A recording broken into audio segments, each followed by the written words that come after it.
Alright, I'm back with an update.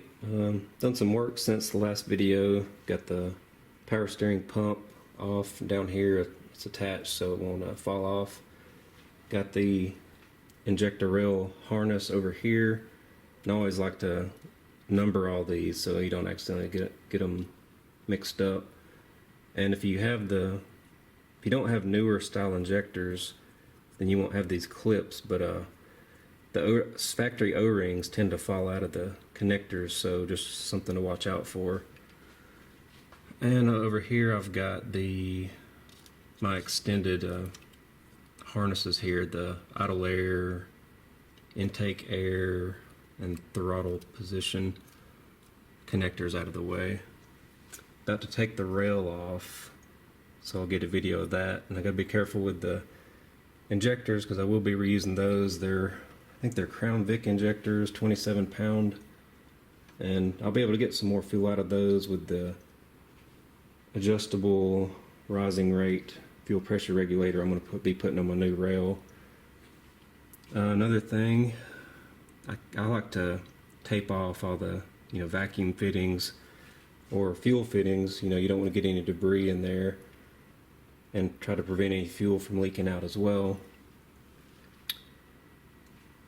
I'm going to be using -6 fuel lines from under the driver footwell up to here, and I went ahead and disconnected that last night, and it must have made like a siphon effect because like a gallon of fuel poured out, and finally I jammed a cap on there and put a clamp on it, so I have to keep an eye on that and make sure no more fuel comes out. But yeah, about to get a video of this fuel rail. Get this fuel rail off. I don't know, I think this fuel might have already been leaked down, but just to be sure, wrap this around here. There's the clips.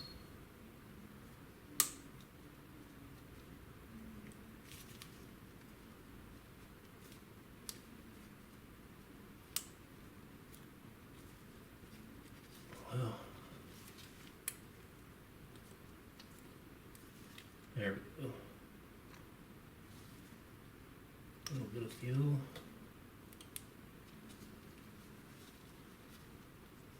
Nothing like that geyser that came out last night of this fuel rail. Alright, pull this out gently. Try not to damage any O-rings.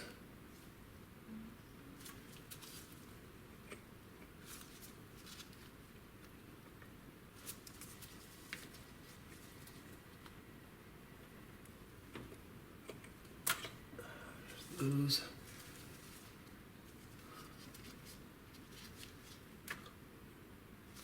Alright, got the injector rail out. Have a clean bag to set them on over there, and I'll go empty the rest of this fuel outside.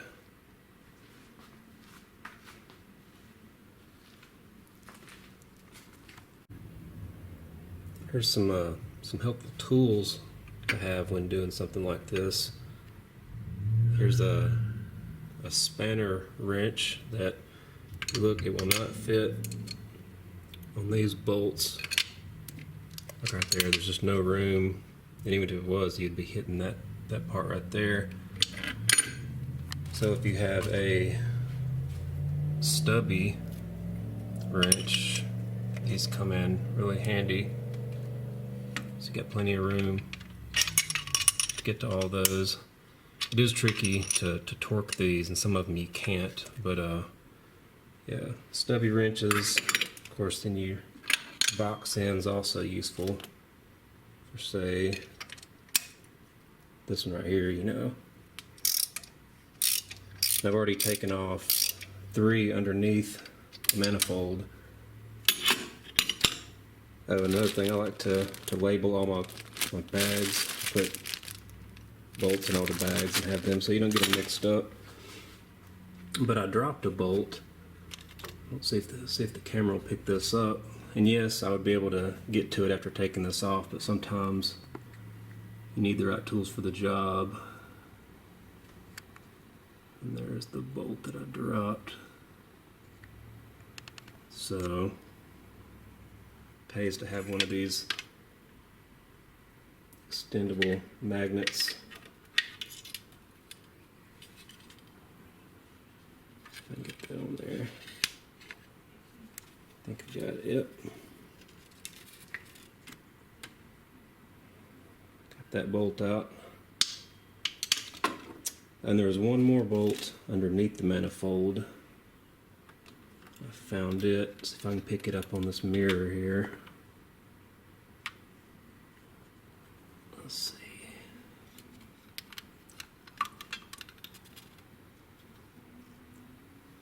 There it is. So I gotta get that bolt from up here. Yep.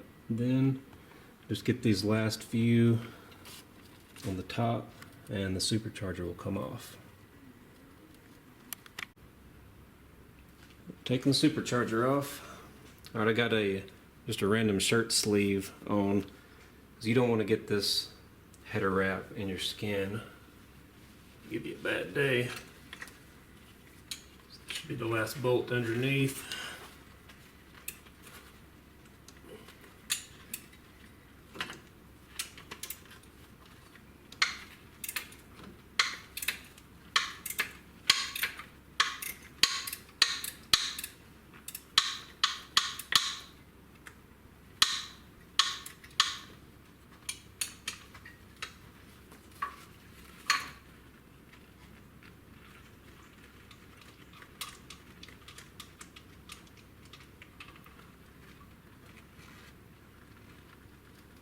Drop the washer. Alright. That one out. Okay. So take this one off. That already loosened it.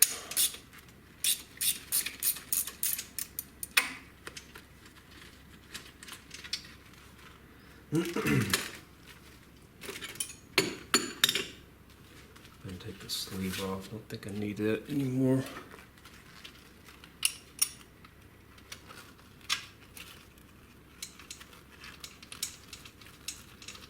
And this unit is very heavy.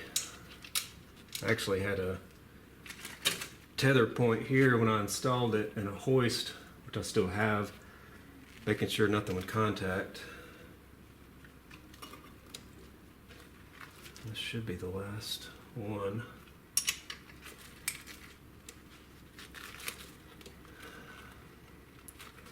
To throw this rim flex gasket in the garbage. There's 600 miles on it, but don't want to reuse it. Yep, she's ready. One thing is it's hard to set these things down because the bypass valve, you can't see it, but it's underneath. And there's no real way this thing likes to sit, so I have blocks of wood off camera to safely set it down without damaging that bypass valve. Alright, so I need to support all this weight. Hope I don't drop it.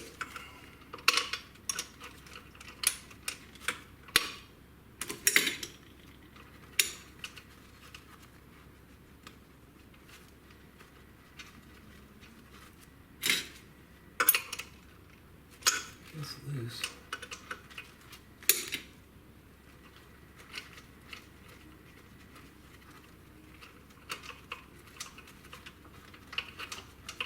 It's out. Supercharger is ready. Guess grab it by here.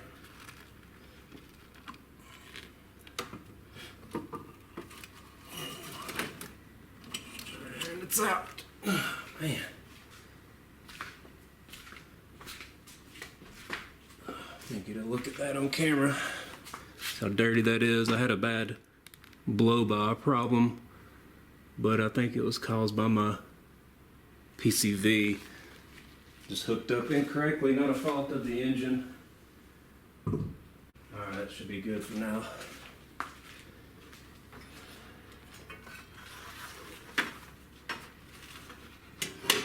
Maybe around here so you can get a look at that. Nice Doug Thorley header. Too bad I won't be reusing it. I'll have that turbo manifold, but I might see if my brother wants to buy it. Newcomer Racing. Alright, next I will disconnect the header from the exhaust. I will be taking that 2.5 inch off and running 3 inch to around the cross member and have a cutout right before the 2.5 inch, so pretty much we'll be able to run a straight 3 inch exhaust when I want to be loud, make more power. So yeah, headers next.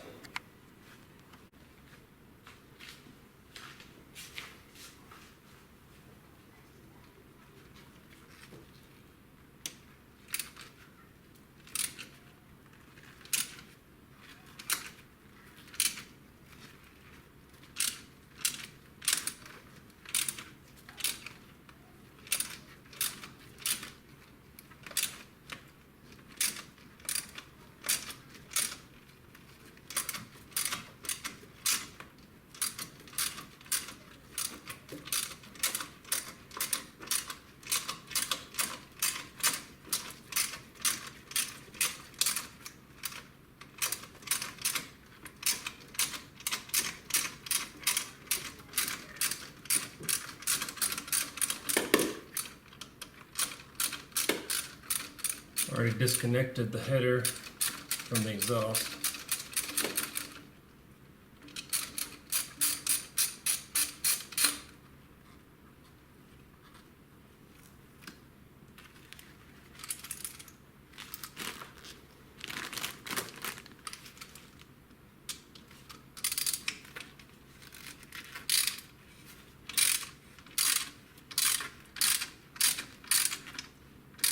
Washer on that. Yep.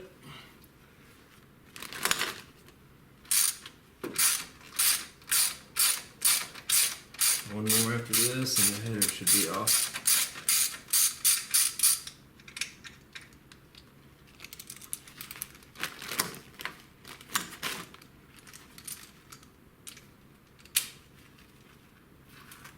This Doug Thorley header does have a 2.5 inch collector. Most headers are only 2.25 for the stock Cherokee exhaust.